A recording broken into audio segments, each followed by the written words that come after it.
Anda masih menyaksikan Breaking News Kompas TV terkait dengan putusan Mahkamah Konstitusi atas gugatan batas usia maksimum bagi calon presiden dan calon wakil presiden. Kami telah terhubung dengan pakar hukum tata negara Universitas Gadjah Mada, Yogyakarta, Zainur Rohman. Selamat siang, Mas Zainur.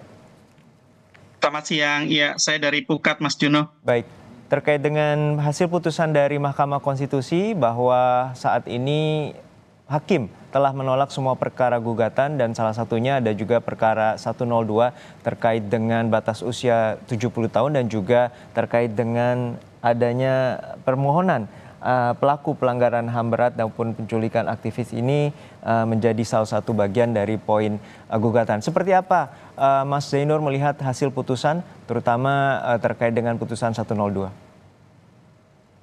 Iya, memang dari awal para penggiat demokrasi juga para aktivis di organisasi sosial kemasyarakatan melihat bahwa Mahkamah Konstitusi ini seperti apa ya, flu berat begitu ya, atau bahkan mungkin ada problem serius tentang konsistensi begitu, Mas Juno. Jadi dari satu putusan dengan putusan yang lain itu semacam tidak ada koherensi, padahal basis argumentasinya seharusnya sama, termasuk misalnya soal usia. Usia itu kan masuk dalam kategori open legal policy atau satu kebijakan hukum yang diserahkan kepada pembentuk undang-undang. Ketika hari ini kita mendengar bahwa Mahkamah Konstitusi menolak gugatan adanya batas maksimal usia, seharusnya hal yang sama juga berlaku untuk batas minimal usia. Apa bedanya antara batas minimal dengan batas maksimal ketika selama kedua-duanya adalah sudah berusia dewasa? Artinya memang di satu sisi Mahkamah Konstitusi menggunakan satu pendapat yang konsisten, tetapi di sisi yang lain di waktu-waktu tertentu, momen-momen tertentu, Mahkamah Konstitusi tidak konsisten terhadap putusannya.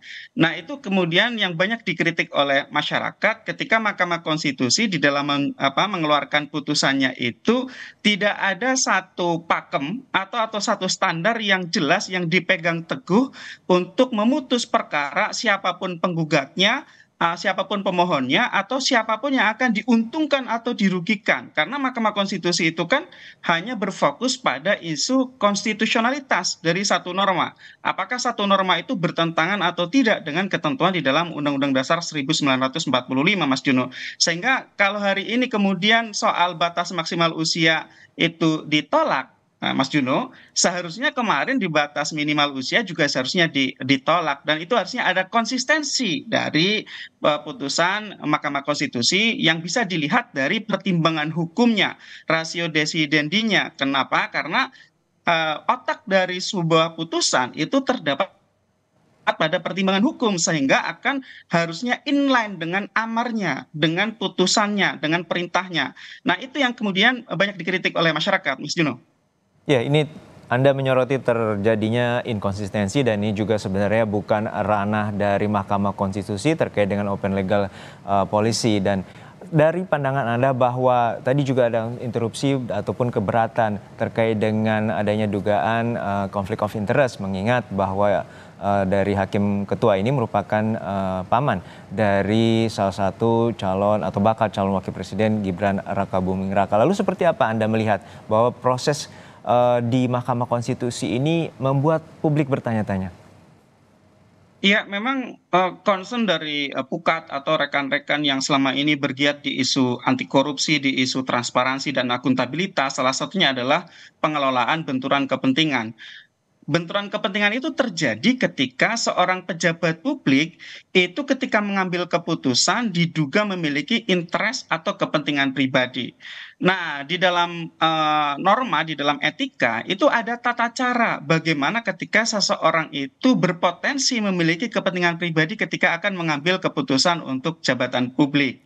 Caranya bagaimana? Caranya yang pertama tentu adalah melakukan pengunduran diri, ya. Pengunduran diri itu dilakukan ketika seorang pejabat itu punya hubungan keluarga dengan orang-orang yang diduga menjadi pihak ketika sebuah perkara itu berlangsung. Misalnya begini, Mas Juno, mengadili undang-undang itu artinya adalah mengadili produk dari DPR dan Presiden. bagaimana ketika seorang ketua MK itu mengadili sebuah undang-undang yang undang-undang itu dilahirkan atas persetujuan bersama antara iparnya yaitu presiden dengan DPR. Di situ saja sudah muncul potensi konflik kepentingan. Sehingga apa yang harus dilakukan? Paling ideal itu adalah seseorang yang punya konflik kepentingan itu mengundurkan diri. Dari mana? Dari jabatannya sebagai Ketua Mahkamah Konstitusi.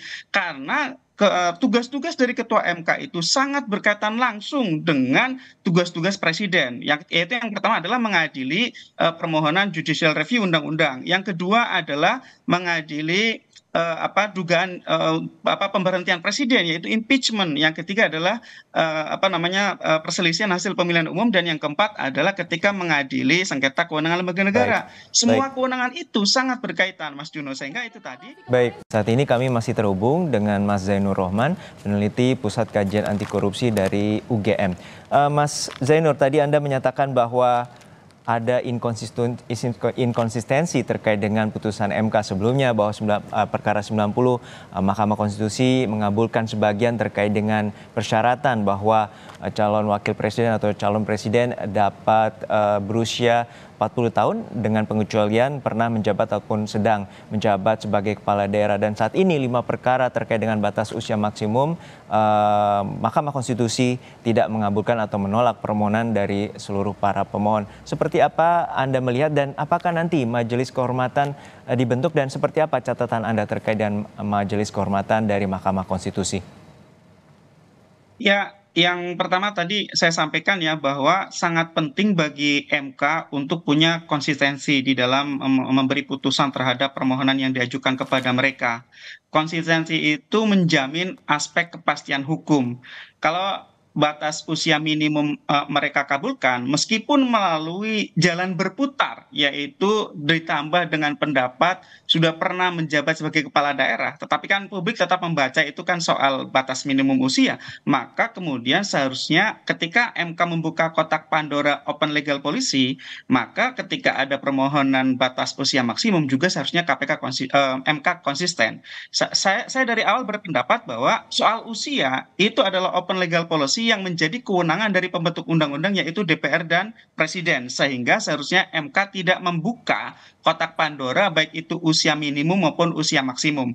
Kalau putusan hari ini MK menolak, seharusnya itu putusan yang betul, ya. Tetapi kan kemudian publik mempersoalkan karena di putusan terdahulu MK membuka kotak Pandora dengan mengizinkan batas usia minimum karena kepala daerahnya itu sudah menjadi kepala daerah. Yang kedua soal tadi MK-MK, ya ini menurut saya sangat ditunggu oleh publik ya, adanya dugaan pelanggaran kode etik yang dilakukan oleh hakim-hakim di dalam Mahkamah Konstitusi.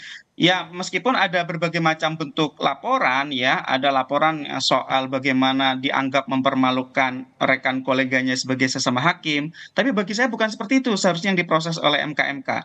Yang seharusnya diproses adalah bagaimana penghindaran konflik kepentingan di dalam satu majelis yang disebut sebagai Mahkamah Konstitusi ini. Itu yang harusnya diperiksa. Yang kedua adalah apakah ada irregularity atau satu hal yang janggal, tidak biasa di dalam MK melakukan rapat permusyawaratan hakim sampai menghasilkan satu kesimpulan. Yang ketiga adalah ketika di dalam pengambilan keputusan final, di dalam putusan tersebut itu kan ada concurring opinion dan juga dissenting opinion. Bagaimana cara bagi MK untuk mengambil putusan finalnya? Kan ada 3 kelompok pendapat besar di dalam perkara yang kemarin begitu ya. Tetapi kan kemudian hasil akhirnya adalah tetap menguntungkan bagi pemohon, yang kita tahu akhirnya putusan tersebut tadi malam dan hari ini kita dengar digunakan oleh salah satu pasangan calon presiden untuk kemudian akan mendaftarkan diri. Nah, saya ingin melihat bahwa MK-MK ini dapat melakukan pengusutan secara objektif, secara profesional untuk menegakkan etik di internal Mahkamah Konstitusi, khususnya dari aspek itu tadi, ada atau tidaknya konflik kepentingan, juga bagaimana prosedur di dalam Mahkamah Konstitusi itu di dalam mengambil keputusan melalui rapat permusyawaratan hakim, juga ada atau tidaknya bentuk-bentuk perbuatan-perbuatan yang bisa dikatakan tidak menjunjung tinggi harkat dan martabat dari hakim konstitusi, Mas Juno. Baik, kita nantikan bahwa saat ini sudah ada 4 laporan dugaan pelanggaran etik terkait dengan putusan uji materi Undang-Undang Pemilu di Mahkamah Konstitusi, dan bagaimana kita lihat prosesnya nanti terkait dengan judicial ethics bagi Hakim MK. Terima kasih sekali lagi Mas Zainur Rohman, peneliti Pukat Terima kasih, UGM, Mas. telah bergabung bersama kami di Breaking News Kompas TV.